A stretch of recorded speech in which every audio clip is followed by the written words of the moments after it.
В сегодняшнем видео я отвечу на два вопроса про инжир. Первый вопрос: как цветет инжир? Ну, действительно, цветов никто не видит, а тем не менее плоды на нем образуются.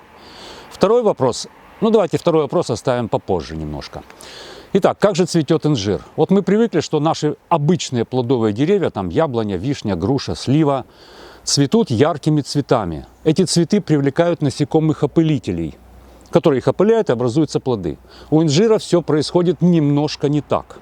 Вот отсутствие цветов, которых мы не видим фактически, порождает массу мифов. Но на самом деле цветы есть. Но эти цветы не так, как у наших обычных культур, наружу, а они спрятаны внутри. На определенной стадии развития вот внутри вот этих вот шариков образуются цветы. Причем не один цветок, а целое соцветие. И вот ученые назвали эти соцветия, которые расположены внутри вот этих шариков, специальным словом сиконий. Ну, давайте разрежем плод инжира и посмотрим, что внутри. Итак, что же мы видим? Ну, на первый взгляд, это сладкая мякоть, а в ней множество семечек, маленьких семян. Так вот, каждое это семечко когда-то было отдельным цветком, который был прикреплен к внутренней поверхности вот этого плода. И таким образом цветение инжира происходит не снаружи, как у обычных плодовых деревьев, а именно внутри. Ну, закономерный вопрос. Если есть семена, значит, эти цветы кто-то опылил внутри. Кто? И вот оказывается, что природа в южных странах придумала очень интересный механизм.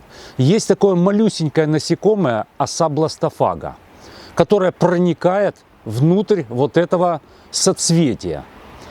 Как же это происходит на самом деле? Самка осы бластофаги – это малюсенькое крошечное насекомое, 1,5–2 мм всего. И у нее есть несколько часов для того, чтобы найти соцветие.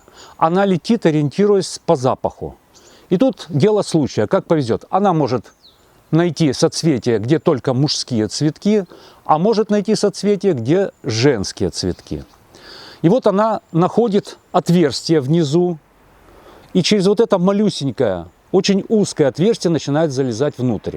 Она теряет при этом много сил, она теряет крылья, она теряет усики и проникает внутрь. Естественно, что проникает она совсем не для того, чтобы опылить вот эти соцветия, которые внутри. Она туда проникает для того, чтобы отложить яйца и продолжить свой род. И вот тут, повторюсь, как повезет. Если она проникает в женское соцветие, она отложить там яйца не может. Дело в том, что эти цветочки имеют очень длинные вот эти вот столбики. И ее яйцеклад, ну, не достает до дна, чтобы отложить туда яичко. Но зато она ползает по этим женским цветам, и происходит опыление. Если же она попадает в мужское соцветие, вот там как раз цветочки подходящего размера, и там она может отложить яйца. В мужское она попадет или в женское, неважно. В любом случае, вот эта оса бластофага, поползав там, опылив, либо отложив яйца, в конце концов, обессиленная там погибает. Но после ее смерти жизнь в соцветиях идет своим чередом. В женских соцветиях, где она ползала и опыляла, начинают развиваться семена, а плод инжира начинает созревать постепенно. В мужских соцветиях, где она отложила яйца, начинают из этих яиц развиваться личинки. Первыми на свет появляются мужские особи. Они такие желтоватые, полупрозрачные, и буквально тут же начинают оплодотворять, еще в личиночной стадии оплодотворять самок, ну, фактически своих сестер. После того, как они это сделали, они начинают прогрызать выход наружу. Но фактически у них, у самцов, шансов на жизнь нету никаких. Их век короток. Прогрызая наружу выход, они таким образом отвлекают на себя внимание. Дело в том, что снаружи ждет их много неприятностей. Например, ждут хищные муравьи, которые буквально на них тут же нападают и поедают.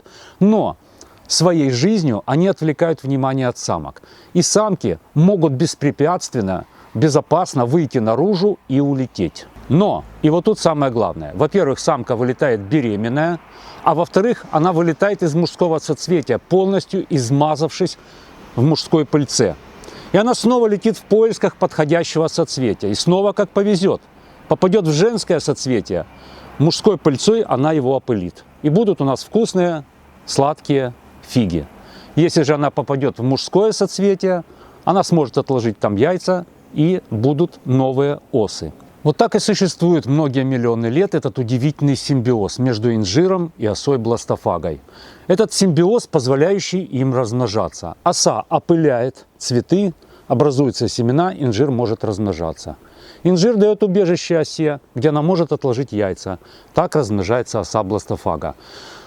Об этом, между прочим, снято множество интересных фильмов. Я вам рассказал сегодня это, используя просто какие-то простенькие картинки. Поищите на ютубе, есть видео. Я удивляюсь, как люди могли снять это, как происходят вот эти процессы в соцветии инжира, но тем не менее такие видео есть. Например, поищите вот по этому названию. Но такой симбиоз возможен только в теплых краях. Оса бластофага, к сожалению, в холодном климате не выживает. И что же нам, живя в Украине или, скажем, в Германии, не выращивать инжир? Нет, конечно.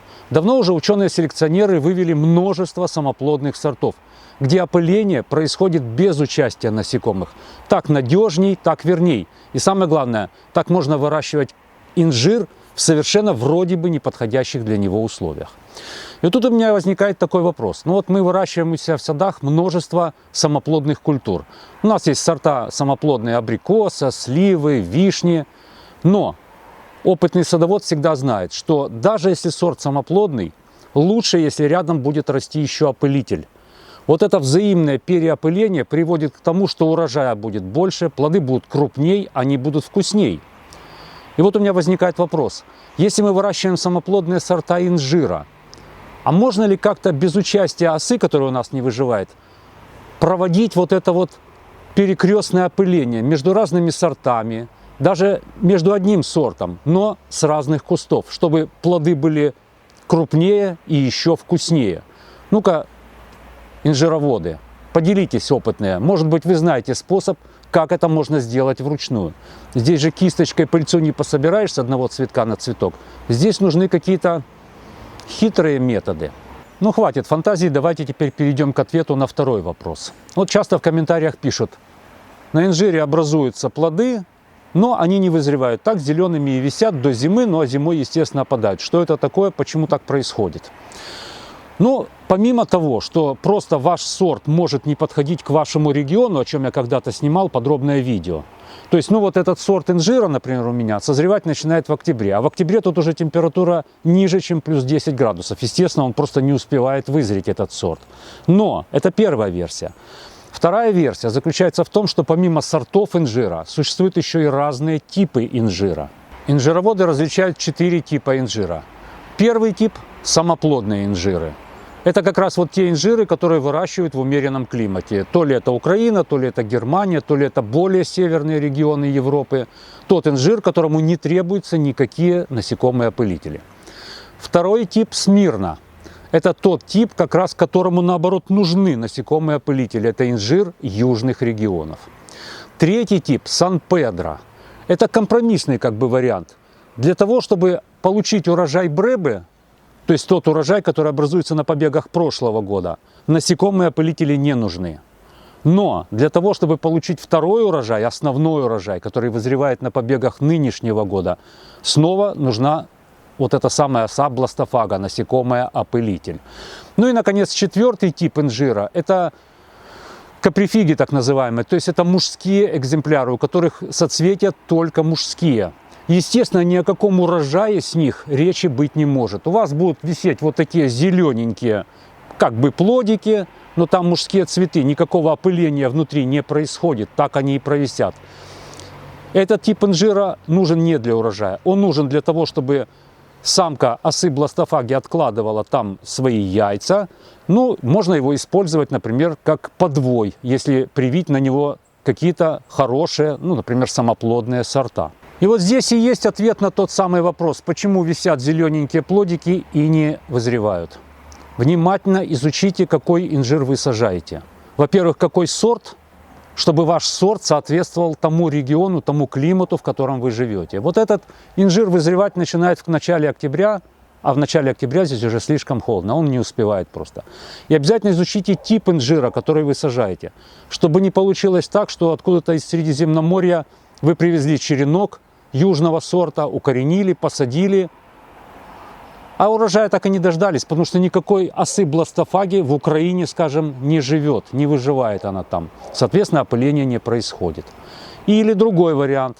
Вот как мне написали, первый урожай собрали, а второй не вызревает. Возможно, у вас тип инжира, который дает бребу без всякого опылителя, а для получения второго урожая опыление требуется. В общем, изучайте вопрос внимательно. Но инжир настолько вкусный, настолько лакомый продукт, что оно того стоит. И сажайте инжир. Но, правда, тут можете попасть в зависимость. Посадите один какой-то сорт, одно растение, захочется еще, потому что существуют не только разные типы, разные сорта, существуют инжиры разных окрасок. Желтые, зеленые, фиолетовые, даже полосатые. И естественно, что у каждого инжира свой собственный неповторимый вкус. Оттенков множество. В общем, сажайте инжир, но сначала изучайте, оно того стоит. У меня, пожалуй, на сегодня все. Спасибо, что смотрели. Хороших вам урожаев инжира и всего доброго.